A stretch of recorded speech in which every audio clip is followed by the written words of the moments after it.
Have you ever wondered how much carbon dioxide is emitted on your university campus? What are the main sources of these emissions? Come on, let's find out together. Electricity usage, causing 600,000 kg CO2 emissions. Next, transportation, causing 230,000 kilograms of emissions. Waste disposal, causing 10,000 kilograms of emissions. Heating, causing 300,000 kg of emissions. Water usage, causing 4,000 kilograms of emissions. An average student in Bangladesh contributes to a total of 208.3 kilograms of carbon dioxide emissions. Imagine the impact this is having on our environment.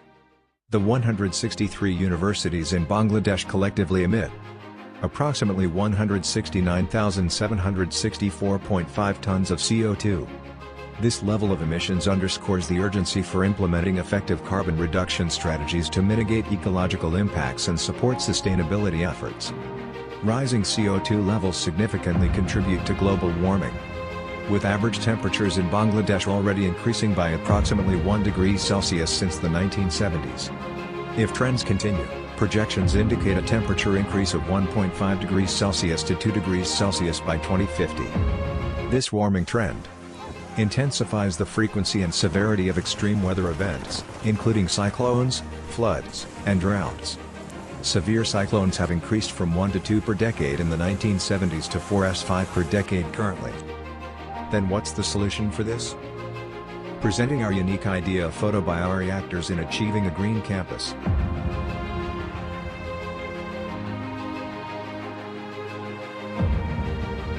To grow your own algae, first you'll need a clear plastic or glass container. You can use a plastic water bottle to grow a small amount of algae or a glass aquarium to grow more. Fill the container with purified water, then add a nutrient solution, which you can buy at a pet store or online. The nutrient solution will provide the algae with the nutrients it needs to grow. Once that's mixed in, add a sample of the type of algae you want to grow to the container. Place the container in a bright, sunny spot and aim to keep the temperature around 84 to 93 degrees Fahrenheit, 29 to 34 degrees Celsius.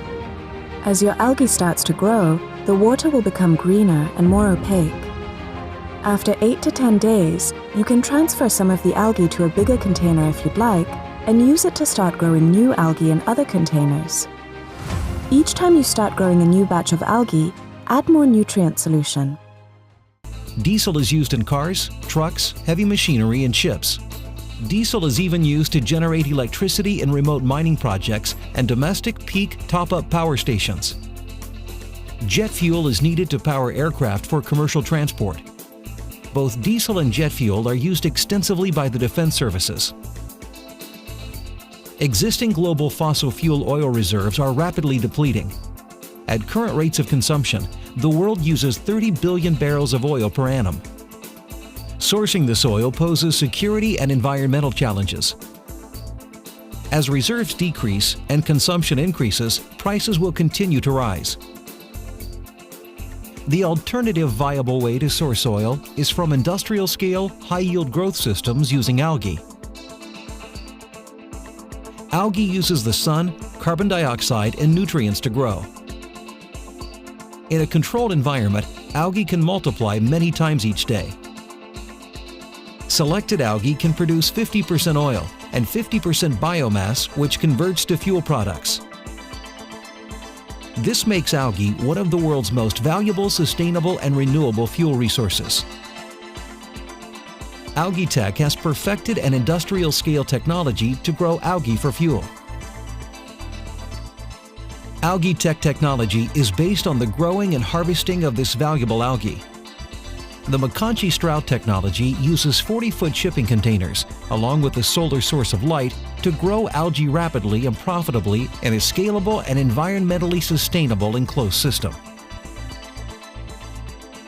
The Algae Tech solution has been recognized internationally for low water use.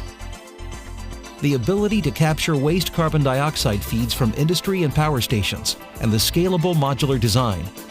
A look inside the technology shows how light, carbon dioxide, and nutrients deliver a powerful algae growth mix in the controlled, enclosed photobioreactors. The resulting algae is made up of valuable oil, sugar, and protein biomass. The algae is separated into oil and biomass. These products are refined to produce biodiesel, jet fuel, and ethanol. Importantly, Algae-Tech fuel has major cost advantages. It can be produced at approximately half the price of the current crude oil price. Algae-Tech is in the business of delivering algae growth systems that offer cost-competitive, secure, high-quality fuels for transport and power.